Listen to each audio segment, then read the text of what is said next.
mistreatment of animals is way bigger than anyone even imagines. It's so fundamental, it's so vast, and it's so pervasive, and it's just driving us in ways that are far more than these three things. These three things are important, but in some ways they're just the tip of the iceberg. When we look deeper and we see what it does actually to us, psychologically, culturally, socially, the history of the whole thing.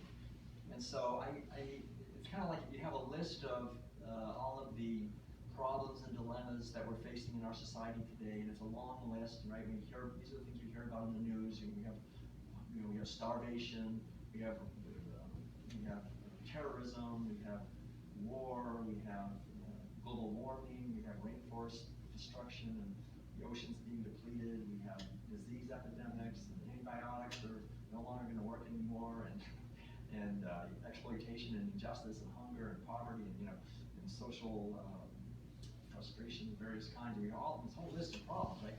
And then one of those problems would be, I'm sure everyone would agree, is the human cruelty to animals, right? That would be one of the problems on the list. But basically, for most people in our society, that's pretty far down on the list because we're much more important than animals, and our problems will, we have to solve those first, and when we get those solved, then we'll get around to solving animal problems, or problems that we can affect on animals. And so I just really wanted to write a book that would take our routine mistreatment and abuse of animals and take it from down on the list and put it at the very top of the list, because that's where it absolutely should be.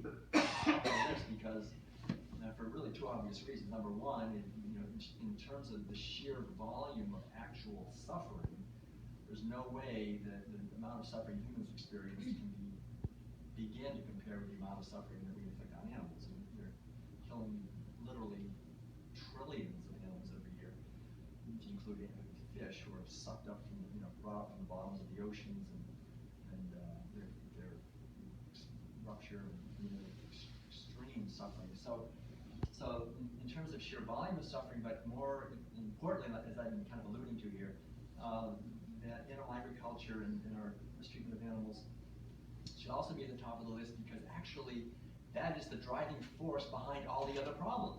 That's actually generating all the other problems.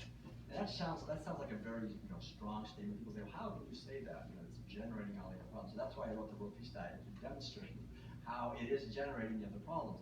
It's actually generating the other problems on the physical level, basically, and I don't really have enough time to explain all that, but it's in the book. But environmentally, culturally, health-wise, the diseases that we're having, the war, the conflict that we have in our society, the environmental devastation, all that stuff in the outer world is driven by actual animal agriculture, by people eating meat, by people cutting down forests to grow crops, to feed their imprisoned animals, all of that. So, but even more importantly, animal agriculture, when we're eating these animal foods, we're not just eating these foods, we're eating attitudes, right?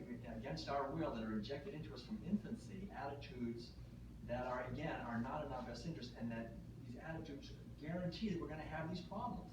They're attitudes of domination, exploitation, exclusion, disconnectedness, reductionism, the commodification of life, the suppression of the feminine, violence and exploitation. Those attitudes are injected into us. So we think we're good, loving, caring, just, kind people. We just like to have a nice ice cream cone and some steak, And so we don't realize that actually our way of living and our way of thinking is just permeated with violence. And we build weapons, and we see those people are the bad ones, not us. We're going to go to war. We're going to kill them, and lock them up, and all these things. So the idea is to, instead of blaming others, to take responsibility for ourselves.